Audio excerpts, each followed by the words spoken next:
একটি জাদুর চেরাগ বদলে দিতে পারে আমাদের জীবন। মানে সর্বপ্রতি পৃথিবীতে এত সফল মানুষ থাকতে কিংবা মুভিন অথবা এই যে শপিং ফ্রিক এই নারীর মতো এত সফল মানুষ থাকতে আমার মতো একজন হতাশাগ্রস্ত যুবককে কেন ডেকে আনা হলো, এটা আমি ঠিক এখনো বুঝে উঠতে পারছি না। মানুষ সভাপতি কেন বলছে এই কথাটি? আপনার মনে হয়তো প্রশ্ন জাগতে পারে। মানুষ সভাপতি, আমার জীবনে জন্মের পর থেকে এখন পর্যন্ত এমন সব ঘটনা ঘটেছে ধারাবাহিকভাবে, আমার মনে হয়েছে এই চেয়ে সুন্দর কোনো ব্যাখ্যা আমি দিতে পারবো না যে আমার কেন জীবনে কোনো স্বপ্ন নেই। মানে সভাপতি, আমি যখন জন্মগ্রহণ করলাম, জন্মের পরে আমার কৃষ্ণ বর্ণ দেখে আমার পাড়া প্রতিবেশীরা বলেছিল এই ছেলে তো কালো। মানুষ সভাপতি, তারা বলেছিল আমার ছেলে তো সুন্দর আর আমি নাকি কালো। তখন আমি বুঝতে পেরেছিলাম কিছুদিন পরেই যে আমি হয়তো অসুন্দর। আমাদের কথার ধরনটি সমাজ আমাকে এভাবে কখনো শেখায়নি যে কালো আর ফর্সা হতে পারে, সুন্দর আর অসুন্দরের সাথে কালো ফর্সার মিল নেই। কিন্তু আমি বুঝতে পেরেছিলাম আমি কালো হয়ে জন্মেছি বলে হয়তো আমি খুব একটা ভালো দেখতে নয়।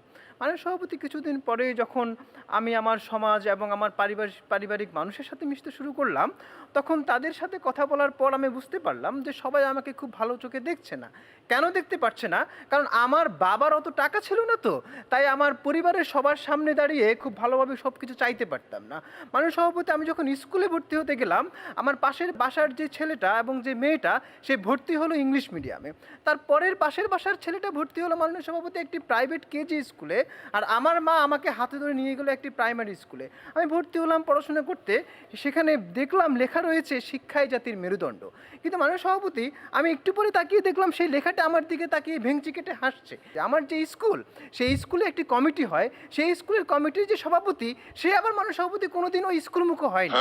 ফলাফল হয়ে কিন্তু দেখা যাচ্ছে আমার ওই যে শিক্ষক মশাই, উনি নিচু হয়ে নমনম হয়ে বসে থাকেন, আর সে অশিক্ষিত মূর্খ ছেলেটাই ওই স্কুলটা চালাচ্ছে। হঠাৎ করে নতুন নিয়ম জারি করা হলো, জন্ম নিবন্ধন করতে হবে মাননীয় সভাপতি। আমাকে নিয়ে যাওয়া হলো জন্ম নিবন্ধন করার জন্য। কিন্তু ওই দিনই ওই কর্মকর্তা তার স্ত্রীর সাথে খুবুল তুমুল ঝগড়া করে এসেছিলেন। আর এসেই আমার বাবার নাম ছিল কফিলউদ্দিন, নেমে করে ফেলেছেন মাননীয় সভাপতি ফকিলউদ্দিন। এই যে তিনি করে ফেললেন, এটি আর কোনোদিন সমাধান করতে পারিনি। তারপর আমি ওটি সমাধান করার জন্য গিয়েছিলাম সেই অফিসে। কিন্তু অফিসে যাওয়ার পরে যখন আমি দীর্ঘ লাইন সবারটা হয়ে গেল, আমি যখনই গেলাম তখন সেই কর্মকর্তা বলল লাঞ্চের টাইম হয়ে গিয়েছে। মানে আমার কর্মের সাথে এবং আমার ভাগ্যের সাথে লাঞ্চের টাইমের যে কি চমৎকার একটি মিল এবং সমানুপাতিক সম্পর্ক রয়েছে, এটা আমি তখন থেকে বুঝতে পেরেছিলাম। মানে শুধু তাই নয়, একের পর এক আমি আমার জীবনে বহু কিছু দেখেছি। পরে শেষে চিন্তা করলাম চৌধুরী পরিবারের একটি মেয়ের সাথে প্রেম করে দেখি না কেমন হয়। হয়েছিল বটে মাননীয় সভাপতি। তখন বুঝতে পারলাম এই বুঝি দরজাটা খুললো, এই বুঝি আমি আমার স্বপ্নের দিকে এক ধাপ এগিয়ে গেলাম। কিন্তু তা আর হয়নি। সিনেমাতে দেখেছিলাম কোনো এক চৌধুরী পরিবার, তার সেই বাবা ওই প্রেমিককে গিয়ে বলেছিল এই নে 1 কোটি টাকা, আমার মেয়েকে ছেড়ে দিয়ে চলে আয়। আমার মাননীয় সভাপতি, তিনি আর 1 কোটি টাকাটা দিল না, কিন্তু মেয়েকে ঠিকই নিয়ে গেল। এই হচ্ছে আমার কপাল। এবং মাননীয় সভাপতি, আপনি বলতে পারেন এমনভাবে যখন জীবন কেটেছে, তখন আমি কি কখনোই জীবনে কখনোই কোনো কিছু করতে পারিনি? মাননীয় সভাপতি, আমি করতে পেরেছিলাম। আমি দেখেছিলাম একটা সিন্ডিকেটের মহান এক দৈত্যকে দেখেছিলাম। আপনি দেখতে পাচ্ছেন শুধুমাত্র একটা চেরাগ, কিন্তু চেরাগের ভিতর অনেকগুলো দৈত্য থাকে। একটা দৈত্য থাকে সিন্ডিকেটের দৈত্য, যারা কিনা যখনই সময় পায় তখনই সিন্ডিকেট করে লাখ লাখ টাকার ওই যে বিজনেস তারা করে ফেলতে পারে মাননীয় সভাপতি।